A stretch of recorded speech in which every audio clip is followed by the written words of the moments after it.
అంటే పెద్ద నష్టాలు జరగడానికి అవకాశం ఉన్నది. ఆ పెద్ద నష్టాలు జరగకుండా ముందే ఇట్లాంటి నిర్ణయం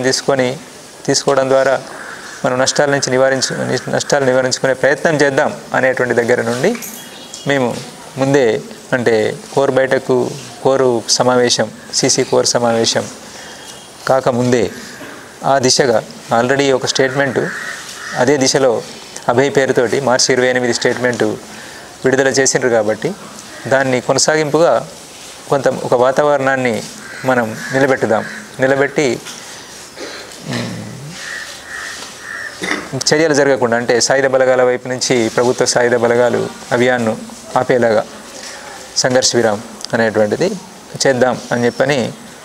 అట్లాంటి దానికి ఒప్పందం చేసుకుందాం అనేటువంటి ప్రయత్నం చేయడంలో భాగంగా మేము అప్పుడంతా ప్రక్రియ నడిపించడం జరిగింది. అయితే అప్పుడే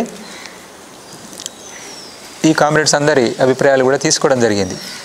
దాన్ని అట్లాంటి అభిప్రాయాలు తీసుకోవడం తప్పు అని చెప్పినటువంటిది ఈ మధ్య జరిగినటువంటి ఒక స్పెషల్ ఎస్జెడ్సీ ప్రత్యేక సమావేశంలో కామ్రేడ్ బసవరాజు దాదా నాకు వ్యతిరేకంగా సమీక్ష తీర్మానం కూడా చేసి దాన్ని కింది వరకు తీసుకెళ్లాలని చెప్పినటువంటిది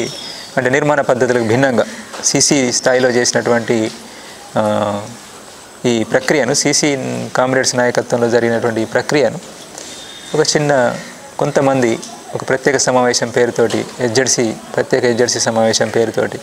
దాంట్లో సమీక్ష చేయడం మన నిర్మాణ పద్ధతికి భిన్నమైనటువంటిది అని చెప్పి తెలిసి కూడా అది చేసి కిందికి తీసుకెళ్లాలనేటువంటిది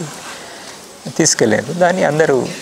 నాయకత్వ కామ్రేడ్స్ అందరూ కూడా తెలిసినటువంటి వాళ్ళు అక్కడ పాల్గొన్న వాళ్ళు కాకుండా మిగతా నాయకత్వ కామ్రేడ్స్ అందరూ కూడా వ్యతిరేకించారు. నిర్మాణ పద్ధతి సరి అయినటువంటిది కాదు అనేటువంటిది అంటే అక్కడ ఉన్నటువంటి కామ్రేడ్స్ కూడా సాయుధ పోరాట పక్షం చేయాలనే పక్షంలో ఉన్న కామ్రేడ్స్ అందరూ కూడా ఏకీభావంతో దీన్ని వ్యతిరేకించడం జరిగింది.